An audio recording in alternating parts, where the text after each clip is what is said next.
Hello दोस्तों, कैसे हैं आप लोग। दोस्तों, आप ये जो देख रहे हो ये है हमारा हर श्रृंगार का प्लांट है। और ये विंटर सीजन में डोरपेंसी में थे, लेकिन अभी कुछ दिन पहले मैंने इनकी कुछ प्रूनिंग करी हुई थी इस तरीके से, जिसकी वजह से अभी स्प्राउटिंग शुरू होगी। देख सकते हो आप, ये मेरे पास 3 या 4 साल से पौधा मेरे पास है और इससे मैं फ्लावरिंग भी अच्छे से लेती रहती हूँ हमेशा। और अभी जो टाइम चल रहा है फ्रेंड्स कि इन्हें हमें अच्छे से फर्टिलाइज़र देना है, यानी खाद देना है, और इनकी कटाई छटाई करनी है, मिट्टी की भी देख रेख करनी है, और धूप भी बहुत ज़रूरी हो जाता है। तो ये चीज़ें करना होता है। तो ये जो मार्च का महीना चल रहा है बहुत ही अच्छा टाइम है। मार्च जाने से पहले हमें अपने हर श्रृंगार के प्लांट पे ये काम तो कर लेना ही चाहिए। इनकी कटाई छटाई कर लेनी है और गुड़ाई भी करनी। गुड़ाई तो वैसे हर 15 दिन में कोई भी सीज़न हो कर देना ही चाहिए, ताकि मिट्टी हेल्दी रहे। जब मिट्टी आपकी सही रहेगी तो आपका पौधा भी अच्छे से ये चलता रहेगा। तो फ़िलहाल आप देख सकते हैं बहुत अच्छे से मतलब स्प्राउटिंग हो रही है। नई नई इस तरीके से पत्तियां निकल रही हैं, स्टेम निकल रही है, यानी ग्रोथ अच्छे से हो रही है। लेकिन कुछ टहनियाँ इस तरीके से देखिए सूखी हुई हैं, ये देखिए।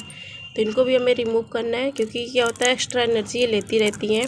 तो इस तरीके से सूखी टहनियाँ दिखे तो रिमूव कर देते हैं। और साथ साथ में आप देख रहे हो दोस्तों, ये गमले में इस तरीके से छोटे छोटे से घास फूस निकल आते हैं। ये तो स्वाभाविक है ही है, अगर हम ऑर्गेनिक चीज़ें यूज़ करते हैं तो सब्जियों के जो बीज होते हैं वो निकल आते हैं, या फिर खेत से जो मिट्टी या खाद जो हम लेकर आते हैं, गोबर की खाद होती है, आपको अक्सर हम लोग यूज़ करते हैं ना। तो उसमें क्या होता है दोस्तों कि जो बीज होते हैं घास के, वो जानवर लोग खा लेते हैं, तो वही सीड रहते हैं गोबर की खाद में। तो हम अगर गमले में डालेंगे तो फिर से उगाते हैं। तो ये स्वाभाविक है घास उगना, और अच्छी बात है। हेल्दी मिट्टी यानी जो होती है उर्वरक मिट्टी जिसको हम लोग बोलते हैं, उपजाऊ मिट्टी में अगर उस मिट्टी में घास ना उगे तो मिट्टी आपकी उपजाऊ नहीं मानी जाती है। तो घास उगना बहुत ही ज़रूरी हो जाता है। ये मिट्टी के आपको बिल्कुल मॉइस्ट बना के रखते हैं, साथ साथ में मिट्टी को भुरभुरी रखते हैं, हेल्दी भी रखते हैं।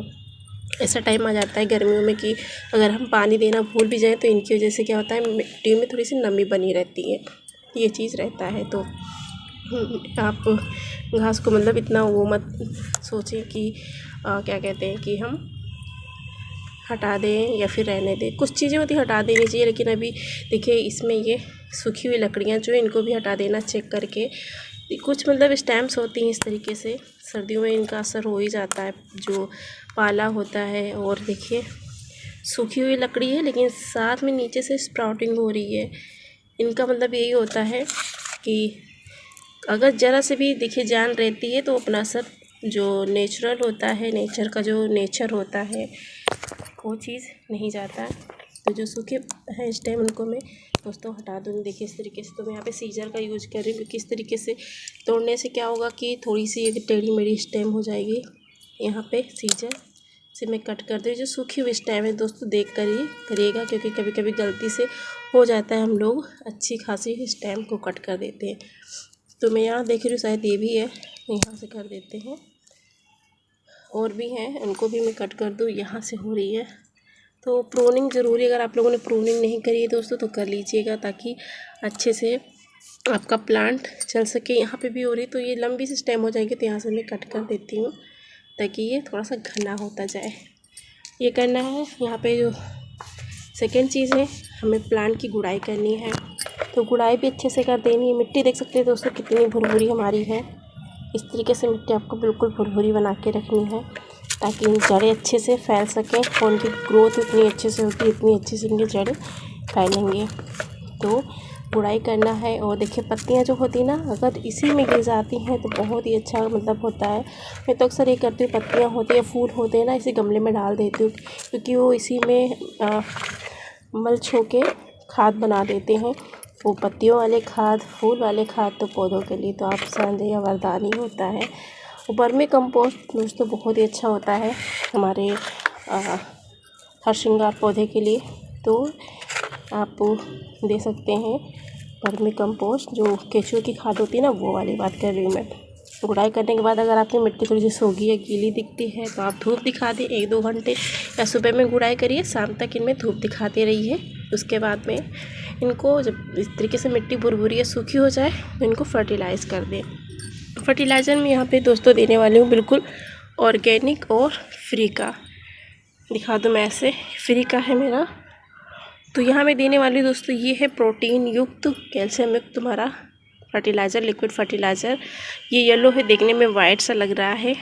और ये मेरा किचन वेस्ट है।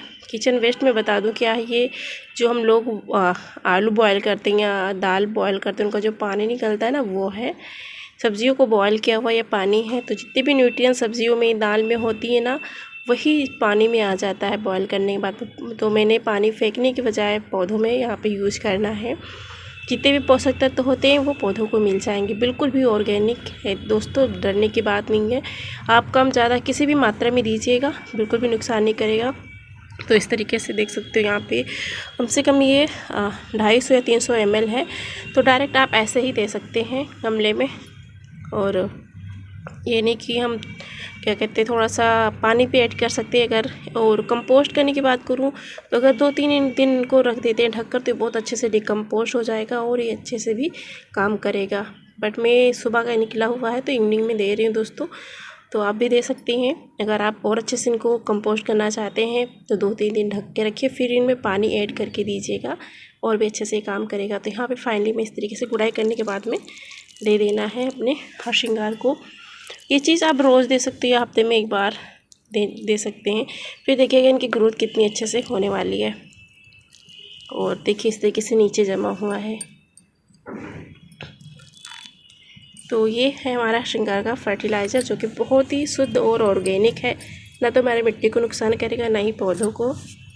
और ये मिट्टी को हेल्दी बना के रखने वाला चीज़ होता है। और आप वर्मी कंपोस्ट भी दे सकते हैं, गोबर की खाद है, जो पत्तियों की खाद आती है वो भी दे सकते हैं। लेकिन लिक्विड वेस्ट पे ये बेस्ट है, क्योंकि अभी धूप तेज़ हो रही, गर्मी ज़्यादा हो रही, तो पौधों को ठंडक से ये होता है।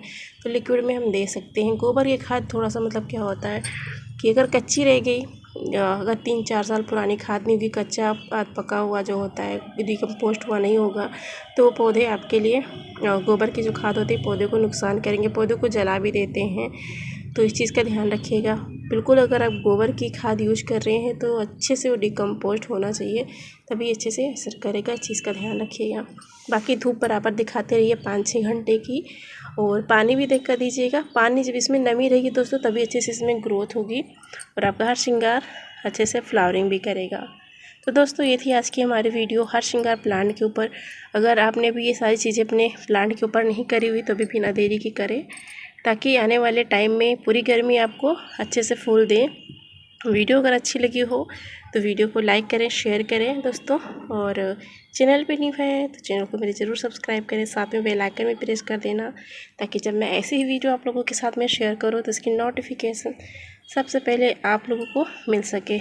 मिलते हैं दोस्तों नए वीडियो, नए प्लांट, नए इन्फॉर्मेशन के साथ। तब तक के लिए आप लोग अपना ख्याल रखिएगा। Happy gardening.